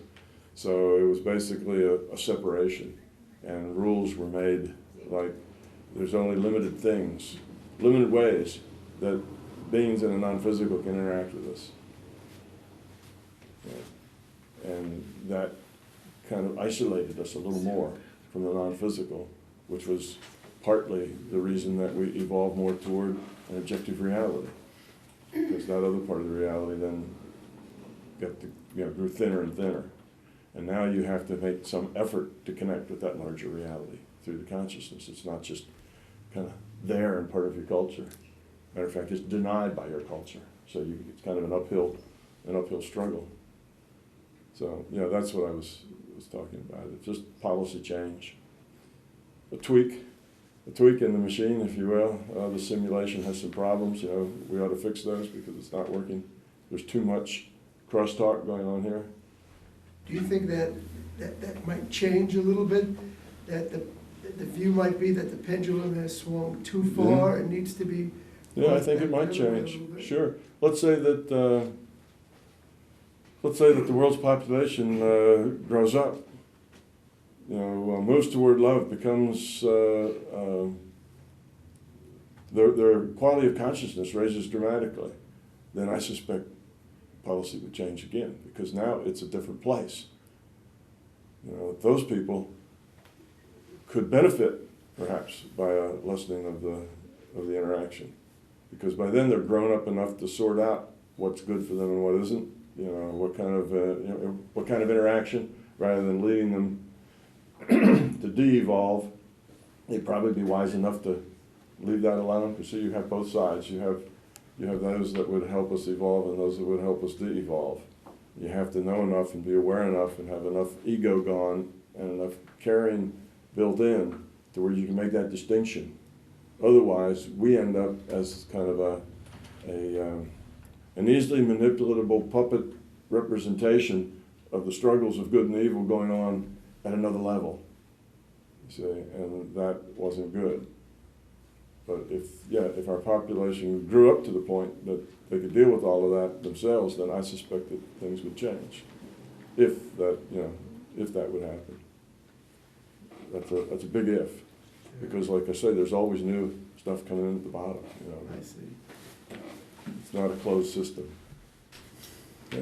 Do you think that greater level of access maybe in the past could account for like why some of the ancient culture, like Egypt, started out with this pantheon or the polytheistic, could that be for more interaction with various beings? And I think a lot of the stories and what do we call those myths that have occurred.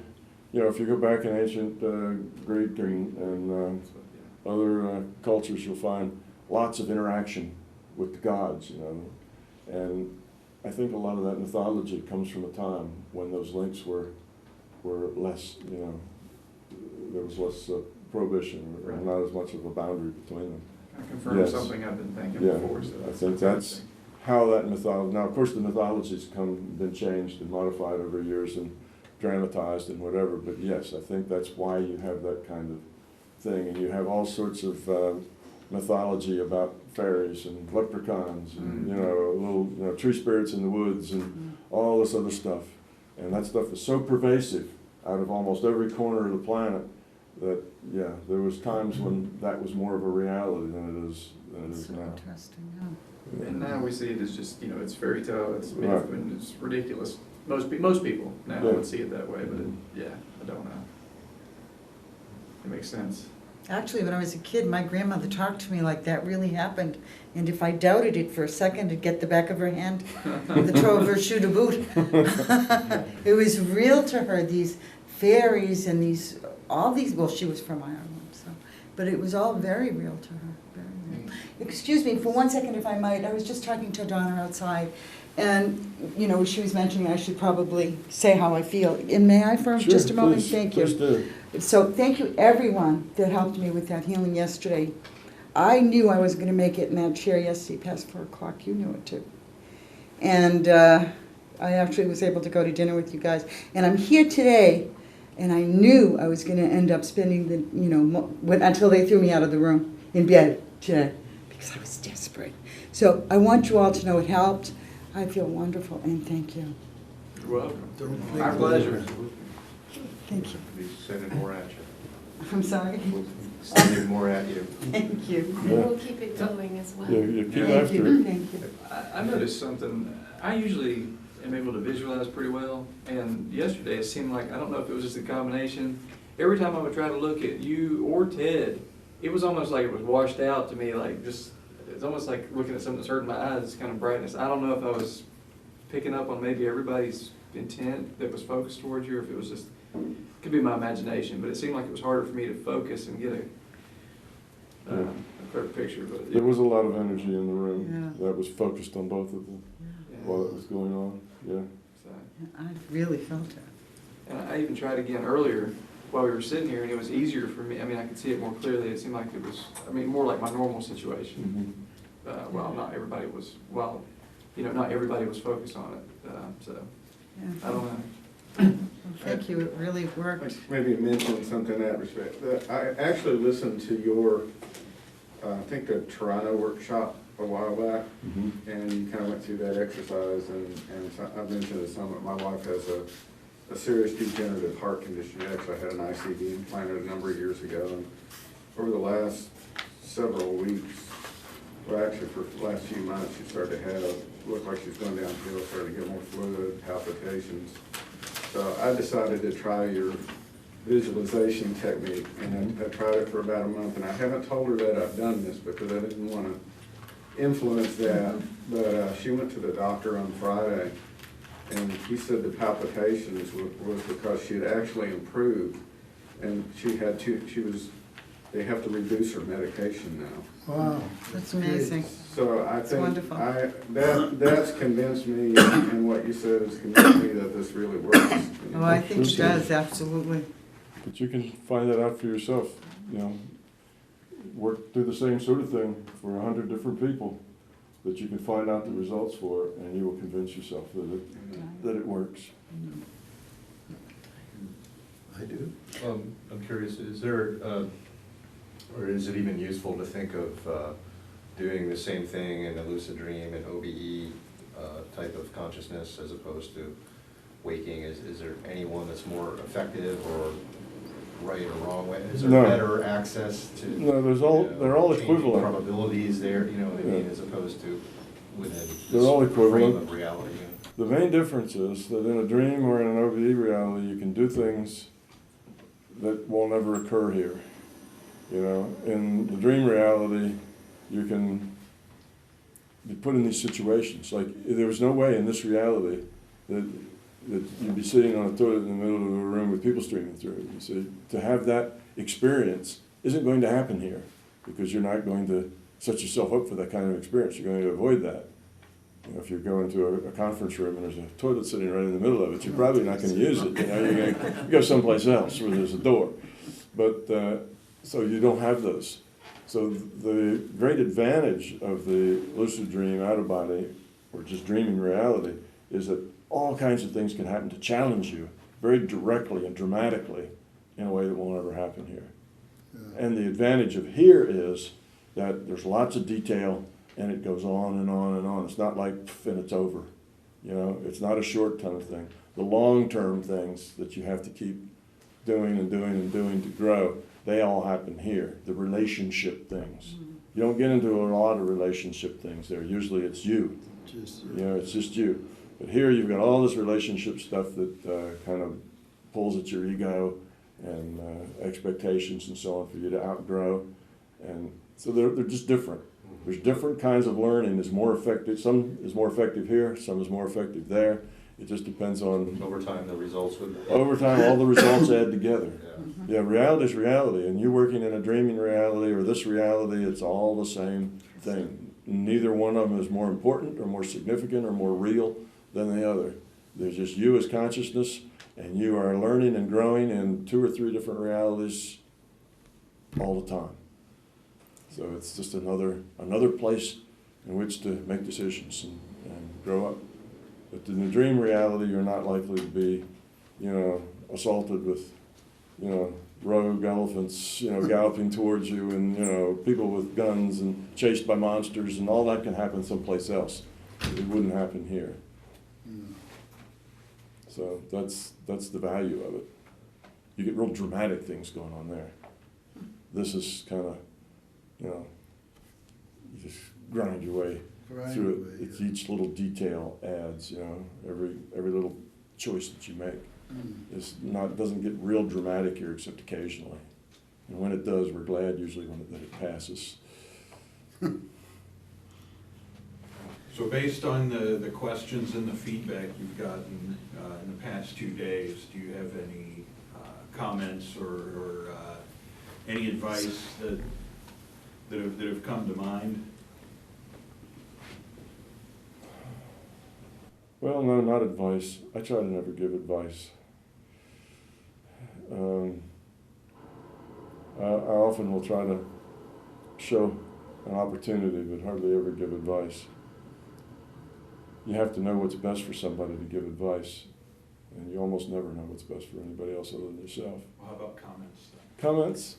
Yeah, this is the very first time we've tried this particular kind of gathering where you have, you know, no particular program. I have no presentation, you know, there's no slides. You just sit down with a bunch of people and no structure, and let's just talk. You know, we'll just talk about whatever interests you. And it wasn't clear at the beginning, you know, how successful that format would be, but that's kind of like the format we're going to have from now on out in these things, rather than presentation. And that's because we've done enough presentations. They're all out on YouTube. If you want to get the presentation of the story, the explanation, you can go at YouTube, or you can get the DVD or something. That's kind of out there and done. We don't have to keep repeating it. So that's kind of the way it's going to be. We're still going to film them, and we're still going to put it up on YouTube because a lot of people will be interested in what we talk about. So it's turned out well. I guess that's my point.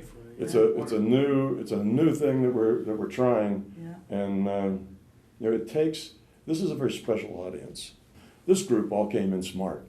See, this group has all been associated with the forum. They've all been studying this and doing it and practicing it. You know, the kind of people that end up at the forum are generally people who have had experiences. You know, they get some interest in it right away. This is a field that's been interesting them for a long time. So you guys are you know, like being in graduate school because you all are smart about what's going on here. I didn't have to, you know, go back and talk about details and how is this and where did Om come from? So we don't have any of those kinds of questions here. And those kinds of questions, we'll get a lot more of that. And that still kind of does this work. You know, when you're trying to deal with people who know absolutely nothing, and people have been doing this for 30 years, you know, how do you talk to that group? You answer this question, and the one, you know, because you know something, your answer is meaningless to the people who have no background, and you talk to them with no background, and it's boring, all the people who heard that, you know, a long time ago. So I don't know yet how that's all gonna work out. But this worked out wonderfully, because everybody came, and we didn't have to spend a lot of time grinding over, you know, introductory details. We just kind of talked about the important stuff, the stuff that people really wanted to know. And I think it's been a really, you know, we started out with a kind of a fireside chat with bodies, you know, as opposed to the fireside chat, you know, with just audio. And I think it's actually kind of been that. And it's been extended. Unfortunately, you had to sit so long and watch me yesterday that you started to hallucinate monkey faces and other things. But it's worked out. It's worked out pretty well, I think. And you know, what do you think? Do you think this was really a good thing to do? Sure. Oh, I loved it. Yeah, I could do it again next month. Yes. Really interesting. Absolutely. It clears up a lot of my There were some gems. misunderstandings. Yeah. Yeah, so it It's worked. been great. Yeah, it worked for you guys too. Yeah, because I know a lot of you had to go to a lot of trouble to get here. You know, it wasn't necessarily easy to end up here. You know, before coming here, I have several experiences that I had to come. So I was willing to do whatever to get here. I don't know, rent a car, or I couldn't get a plane. The one in New York is the best of all, because that was where we had lots and lots of time. I wasn't rushed. We started on a Friday. Put in 2.5 hours or something on Friday, then all day Saturday, and then what, half a day or more on, maybe even, yeah, pretty long day on Sunday, almost a full day on Sunday. So it was like two days plus a Friday. So I was more relaxed in a sense that I wasn't trying to talk fast and get a lot of information out right away. You know, can you follow this quickly, and then we'll go on to the next slide. And you know, that kind of leaves people in a daze and overwhelmed. Yeah. Right. So it was a little slower. I could go into a little more detail. Yeah. I said everything basically I wanted to say. So in my mind, New York is like the best, but there's a downside in New York. It's 14 hours of video. See, I love that. It's wonderful. Okay, I guess we're about the end where you need to go check out. It's been wonderful, guys. This was an experiment, and it's worked out magnificent. I hope the next one, you know, is even near as good as this one. I'm glad you could all Yeah, come. and thank you. It was Thank you wonderful. so much. Thank you again. It Yeah. was very, very valuable. Yeah, they've been wonderful. Thank you. You know, Tom answers questions very thoroughly and, you know, well thought out answers. And he gives everybody, you know, a lot of time, and there's a lot of depth to what he's saying. And, you know, I really like that. He's, you know, his just personality, just when you're around him is pretty strong. The workshops are helpful to, you know, you still have a couple questions that maybe you can't get totally answered on the forum, that you're at the workshop, and you can kind of have a more immediate back and forth. That's really helpful when you're talking with them, because if he says something that you're not quite clear on, you know, being in person, then also being able to get immediate feedback is very helpful. The theories, either from a science base, from a physics base, from a metaphysical base. what drew you to the material? Yeah, I to start actually with? I liked it because he's a physicist, and it's science based, and it's more based on his experiences over a long period of time, and he's kind of been able to repeat certain things so that he has a pretty good understanding that what he's talking about is correct, or at least repeatable, and so that's the angle that I came from. Reading the books and kind of getting that base, and then and kind of digesting that, and then being able to come back and talk about it. The whole concept, everything is very worthwhile, and it kind of puts things into perspective on. It puts things into perspective that why things happen or how to deal with certain things. So the books are very helpful, and then talking with them, getting everything else cleared up is very beneficial as well. The books can get pretty technical and into these little details, but when he's giving a lecture and talking, it doesn't necessarily have to be like that. He can use different metaphors based on the person he's talking to. Just kind of seeing where the person's coming from, and so he can change the metaphors. But whereas in the book, he wants to lay it out kind of as specific as he can. And so one benefit is that if you're not really that technical minded with some of the stuff, if you get lost in the books, when you ask him at a workshop, then he can answer it specific to you, because he can kind of tell where you're coming from. Right. Yeah. If this is the first workshop but if you have the opportunity to go to a workshop, it's a lot more personalized. You get to, definitely. And he obviously he's learned more since the books have been written, and so he can there's a lot of stuff he expands on that aren't in the books, because those were written 8 years ago, and so the work, it's not new as in totally different material, but it's just probably just he's better at explaining it after writing the books, and then starting to do workshops and talking with people. So but you definitely need to at least get it would be great to get a little bit of basics down, so that you're not going from nothing to some of the videos. Definitely. So the videos on YouTube are very helpful, and the workshop lectures, so that you get your feet wet if you don't have time to read the books. It's good to see young people here. I myself I'm kind of middle now. And so it's a pretty interesting mix of you got somebody who's 19 to a handful of 20 somethings, then you got 30-year-olds and 40, 50, even the older people. So there's actually a surprisingly broad spectrum of people that are interested in this. Which kind of speaks of the of some of the non-physical theories that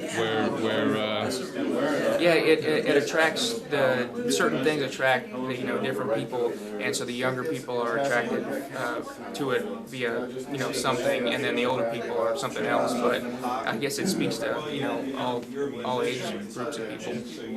He encourages skepticism and logical thinking, and I appreciate that. I mean, I'm a person that's I guess what we say, open-minded but skeptical, and that is also taken under consideration in Tom's model, and again, it's about personal growth and subjective experience, and being able to frame that into a larger picture of reality, and it's very purposeful and pragmatic. It's a great tool for understanding dream experiences. As someone who experiences many lucid dreams and apparent out-of-body experiences, it's been very useful to find Tom's model and a practical way to conceptualize what's going on and relate it to reality, and it still accounts for the laws of physics and the normal ways of conceptualizing the world, while also including what's considered paranormal experiences. you'd never get more than like 20 words a What can I minute. say? Without it, Oh, that's great. It's a great model, a very useful model for reality. It seems to be logical, and it's based on personal experience. It encourages individual exploration and personal confirmation, and so I think there's a lot of value in that. So that's one of the things that attracts me to his theory and the website. I think there's a lot of quality individuals that interact there. It's nice meeting those people in person. They all seem to be genuinely, nice people that are, concerned with each other. So it's all been a very nice experience. Particularly if you can find somebody who understands the math at a level above or 2 levels above what you want, and sit down with them for like a half an hour, twice a week or something. You'll come up to speed really fast. A lot of universities have tutoring programs. So if you're behind on something, math is good for tutoring because you can figure it out on your own. It takes a long time. If somebody just explains it to you, it's like, oh, that's the logic. And math is just logic. And you just see the logic of it, and after that, it's really easy. A few days before I left, I saw the TED Talks. It's like a conference for talk. There was one who had made a concept of teaching math using the computer, video technology, and like exercises on the computer. So I saw this lecture, and he has made a website called Khan Academy, where you go through these exercises and they kind of branch off. So when you have this question like 1 + 1, you go, if you have made this kind of problems correct 10 times in a row, you go to the next level. So it kind of like progresses in that way. Yeah. I think that might help. Yeah, with program learning. That was real big back in the 60s, and then it kind of went away, and now it's coming back because of the computer support for it. Then the hardware wasn't quite up to doing it. Now the hardware and software are there, and it's a really good idea. Because that way it shows you don't have to figure everything out. It drills you, it shows you good. But make sure that you don't just learn how to calculate right answers. Mathematics isn't about calculating right answers. A lot of people come out of our school system. I know they can multiply and divide and add, and they've finally been doing that since 3rd grade. But they don't know what it means. And those are the people that say, well, I can do math fine, but I just can't get those word problems. Well, the reason they can't get the word problems is the word problems, they actually have to understand what it means. And if you don't understand it, all you do is know the process, calculate the right answers. You really don't understand that. But as soon as you understand it, then all the word problems are any harder than anything else. You just read it, and it's obvious what you need to do with it because you understand what it means, the logic of it. And that's where you have to get. You have to get the logical significance of it. What does this mean? So you're not just plugging and chugging. And, all right, here's the answer. Memorize this formula and do this. Yeah, memorize things and get answers. Memorize. Yeah, that's not math. That's the problem. That's why they teach math at. Right. Rote learning, or What I found was in college when I was doing math and calculus and physics and stuff, like I could intuitively pick it up quick and I could do it, and I successfully complete the test, do word problems, whatever. But then some of my professors asked me to start tutoring, and once I started tutoring, you had to figure out what was this person not seeing that was preventing them from being able to do the math. Right, you learn a lot different from everybody. Yeah. And I really got to a deeper understanding of what I was doing. I was like, it was weird, because I know that. And then the more you start teaching it and to going over it and understanding where their stumbling blocks are, it's like seeing it from their perspective or seeing it from someone else. When you explain something, you have to really understand it. Otherwise, somebody asks you to explain it, and all you can say is, well, that's just the way it is. Which is no explanation at all, because you've memorized it basically. But when somebody, you don't want to tell them that. You want to actually explain to them, which means you have to learn it. My differential equations professor was that way. You'd ask him a question. He couldn't tell you anything. He would look in the book. It's an example in the book. And start writing an example in the book. Every time. I had to teach myself the whole thing. That's not helpful, is it? No. But yeah, it forced me to go learn it by myself, and I really learned it. But it was, the main thing is like, yeah, just, if you can find somebody that Sorry. We're all movies buffs. I never really realized this, but when someone asks a question, he's actually focusing on their situation.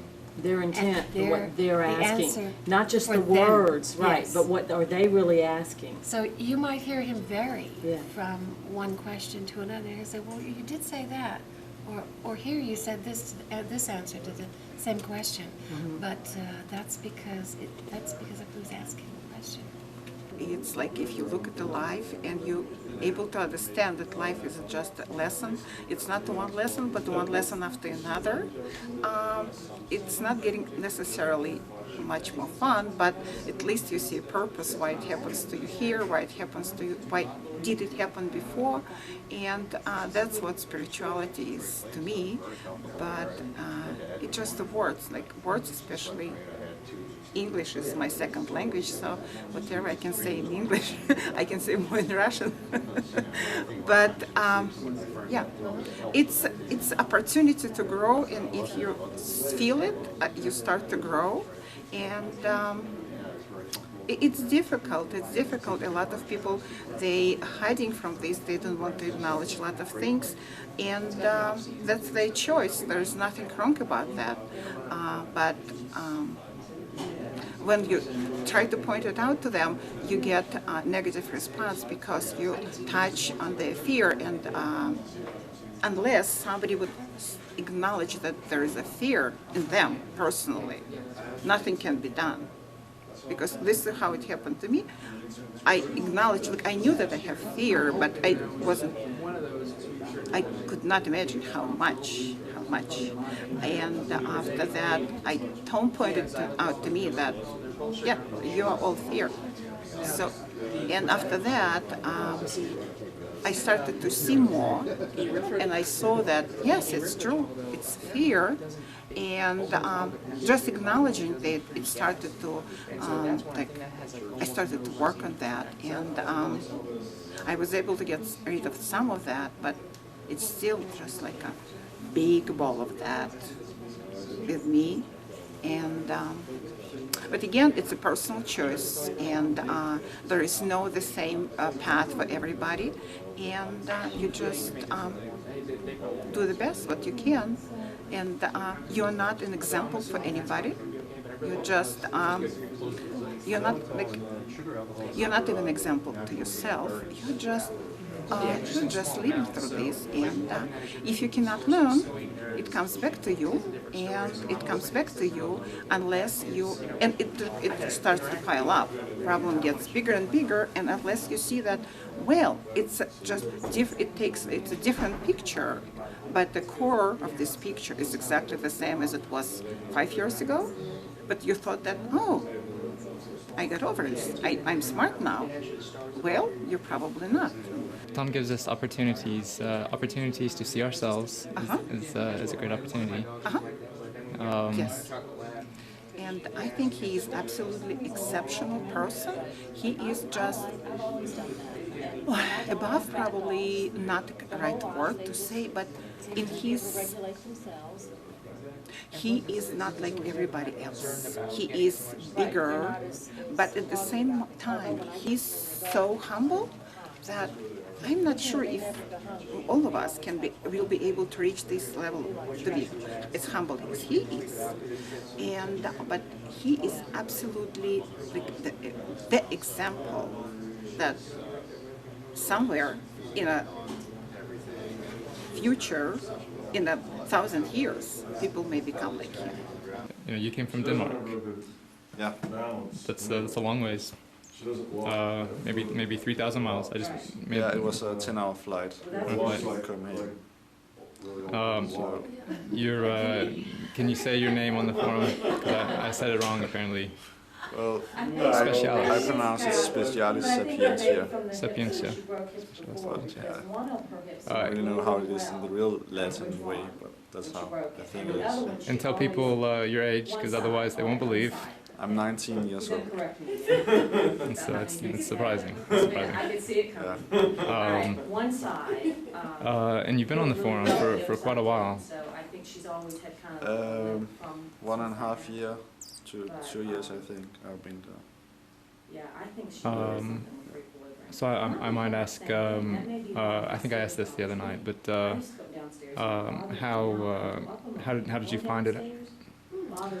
Well, I did some searching on YouTube, and I don't remember what I was searching for, but I found Tom's London lecture, and that kind of set me off to the journey of my big toe, because there's a lot of material. The trilogy is about 820 pages or so. There's so many videos. So you were already, as Tom often suggests, in pursuit of your own toe. You were discovering. Yeah, I was. Yeah. So I found my big toe, and I felt like this was what I had been searching for all the time, because it was the most complete thing I ever seen in terms of explaining reality as it is. I kind of feel like all the journey of the intellectual part has gone a long way. Now it's just, now I have to practice it and apply it and be that way. So that's a very important thing to know, that you really have to apply all this theory and models. Otherwise it's not that valuable.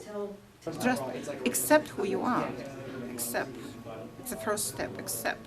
So this is the 4th time I've seen Tom at a workshop, and every time I pull a little gem out from it, and I can remember the first time I saw him in Austin back in like '08, and now a little over 3 years later, I'm a completely different person. And I gotta give a lot of credit to that to Tom, who's kind of molded me into the person I'm becoming.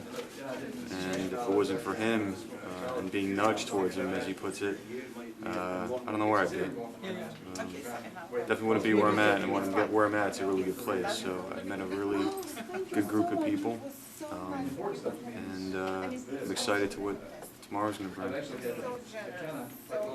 Good stuff. I think Tom would say, I think you know, that, or you know, his theories are that the experiences, obviously we kind of project our own experiences. We almost manifest the solutions. Reality. Oh, absolutely. Yeah, I'm learning that more and more every day. I'm allowing things to happen now.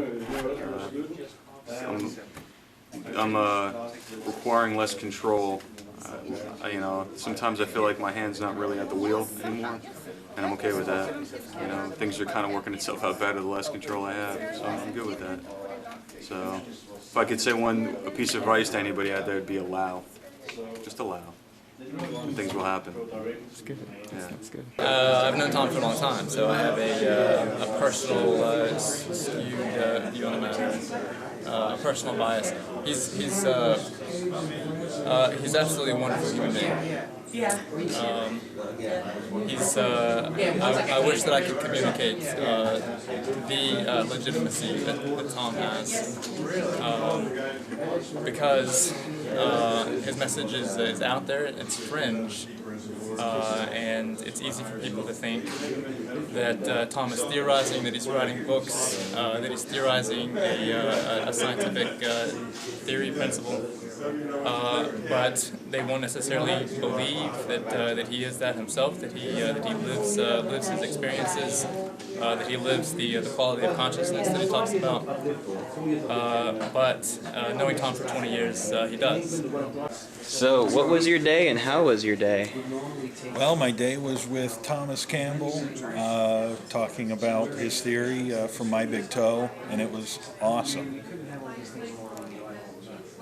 Even though I read it 8 years ago and have talked to Tom dozens of times, it's still new. What's so new about it? There's just always more. I mean, there's no end to the depth to it that I found. Have you ever read anything like it? No. No? That was a pretty quick answer. Yeah, I'm not the sort of person who would read something like that.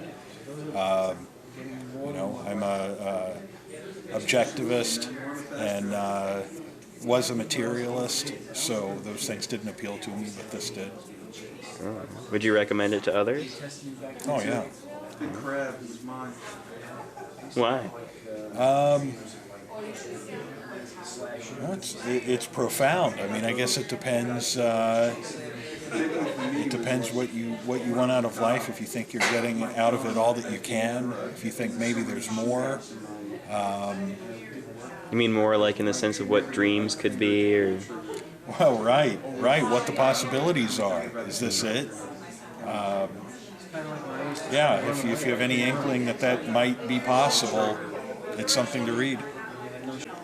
Can you taking pictures of me? If you put me on that, you're gonna have me and Krista Murray next to each other in like a warped kind of like thing? No, I won't warp it, I promise. Make sure there's good tunes behind me. Oh yeah, dude, that's the plan. That's how everyone starts watching. How's it going? What's up? How do you like your interruption right here? Good. Yeah? Welcome interruptions. All interruptions are welcome. How'd you like your day? Tell me about it.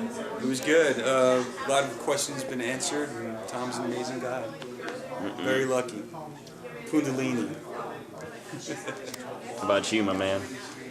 It never gets, it always keeps getting better. Everything gets better and better and better. How was your day? Tell me about it. Oh, it was the greatest day. I love Tom Campbell.